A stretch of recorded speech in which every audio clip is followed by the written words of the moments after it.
はい、視聴者の皆様からメールをいただきましてありがとうございます。青山さんへ尖閣諸島周辺の中国船についてというタイトルでいただきました。中国海警局の船舶による領海の侵犯やその周辺への漁船も含めた圧力は内閣改造直後でオリンピックに関心が向いているタイミングを狙ったのだと思います。超親中派のすごい言い方ですね、二階幹事長が駐日大使に抗議したところでやめることはないでしょう。今後行われる G20 の時にこそ尖閣上陸や漁船を座礁させるなどの行動をする可能性はないのでしょうかという。ないです。それはね、正しい問題意識持ってらっしゃるんですけど、申し訳ないけど話はちょっと逆で、9月に G20 っていうのを中国でやるんですよね。でこれ中国にとっては実はもともと肝心要な場所なんですよ。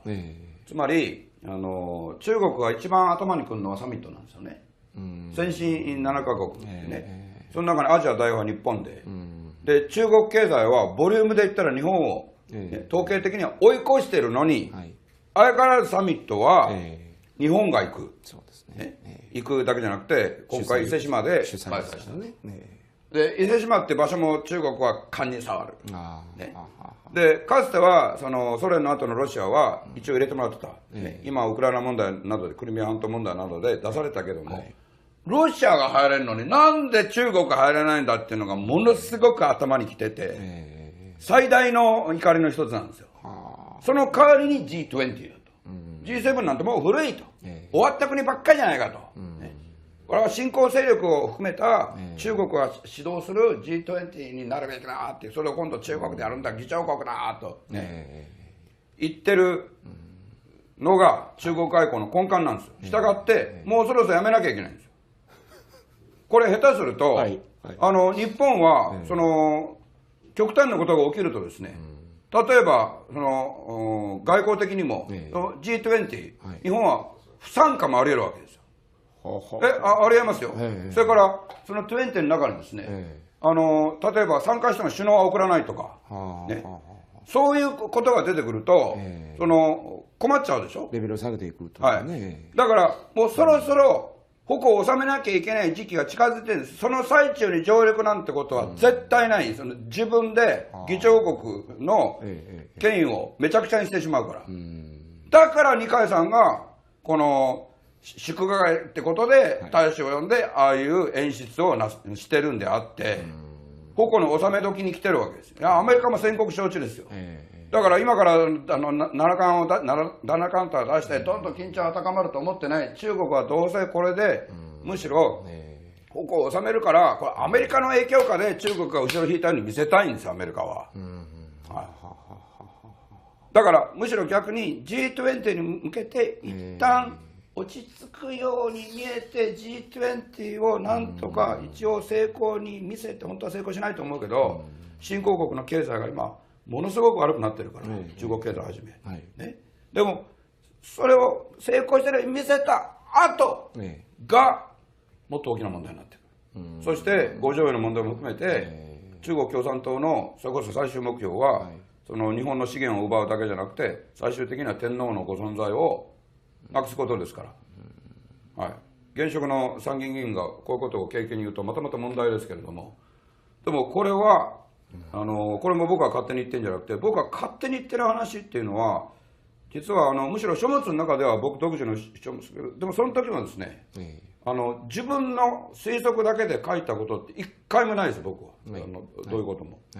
このですね、中国が各国の王政に深い関心があるっていうのは、例えばタイにおいても、ネパールにおいても、ブータンにおいても、明々白々に、証明されてるっていうか実際に起きてることであって、その世界各国の王室の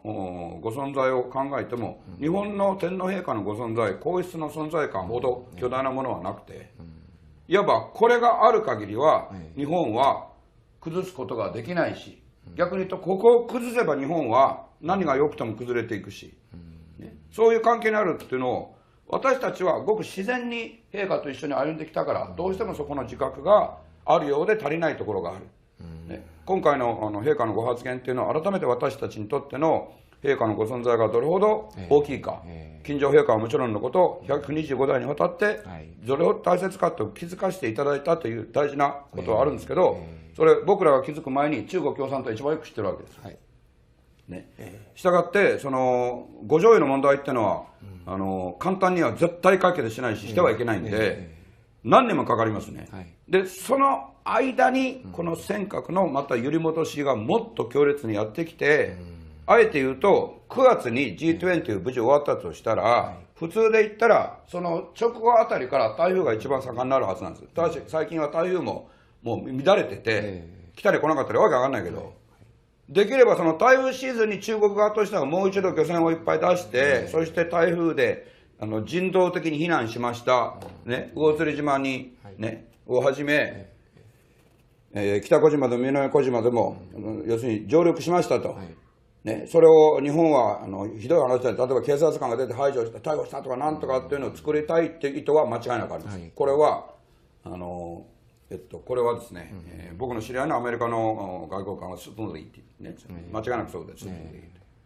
そう、sure って言って、これぐらい確かだよねって言ってた。意図としては間違いない。台風が来てくれなかったらできないけれども。それはあるけど、その G20 の時に向けて一旦避けるんですよ。そしてまた上げてくる。そういう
再解決しないし、してはいけないんで、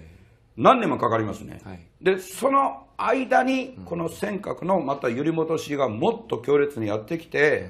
あえて言うと、9月に G20 無事終わったとしたら、普通で言ったら、その直後あたりから台風が一番盛んになるはずなんです。ただし、最近は台風ももう乱れてて、来たり来なかったりわけわかんないけど、できればその台風シーズンに中国側としてはもう一度漁船をいっぱい出して、そして台風で人道的に避難しました、ね、魚釣島に、ね、をはじめ、北小島でも南小島でも、要するに上陸しましたと。ね、それを日本はひどい話で、例えば警察官が出て排除して逮捕したとかなんとかっていうのを作りたいっていう意図は間違いなくあります。これはこれはですね、僕の知り合いのアメリカの外交官はスプーンでいいって言ってね、間違いなくそうです。そうsureって言って、これぐらい確かだよねって言ってた。意図としては間違いない。台風が来てくれなかったらできないけれども。それはあるけど、その G20 の時に向けて一旦避けるんですよ。そしてまた上げてくる。はい、そういう波。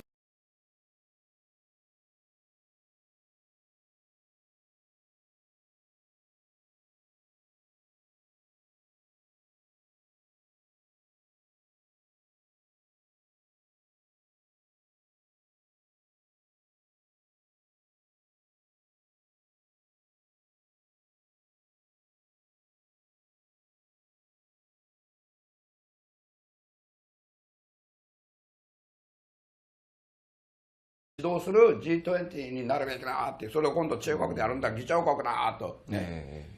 言ってるのが中国外交の根幹なんですよ。したがって、もうそろそろやめなきゃいけないんですよ。これ下手すると、日本はその極端なことが起きるとですね、例えばその外交的にも G20、日本は不参加もあり得るわけですよ。ありえますよ。それからその20の中にですね、例えば参加しても首脳は送らないとか、ね、そういうことが出てくると、その困っちゃうでしょ。レベルを下げていくと、はい。だからもうそろそろ矛を収めなきゃいけない時期が近づいてるんです。その最中に上陸なんてことは絶対ない。その自分で議長国の権威をめちゃくちゃにしてしまうから。だから二階さんがこの祝賀会ってことで大使を呼んでああいう演出をしてるんであって、矛の収め時に来てるわけですよ。いやアメリカも宣告承知ですよ。だから今から七冠カウンター出してどんどん緊張が高まると思ってない。中国はどうせこれでむしろ矛を収めるから、これアメリカの影響下で中国が後ろ引いたように見せたいんですよ、アメリカは。だからむしろ逆に G20 に向けて一旦落ち着くように見えて G20 をなんとか一応成功に見せて、本当は成功しないと思うけど、新興国の経済が今ものすごく悪くなってるから、中国経済をはじめ、ね、でもそれを成功してるように見せた後が、視聴者の皆様からメールをいただきましてありがとうございます。青山さんへ尖閣諸島周辺の中国船についてというタイトルでいただきました。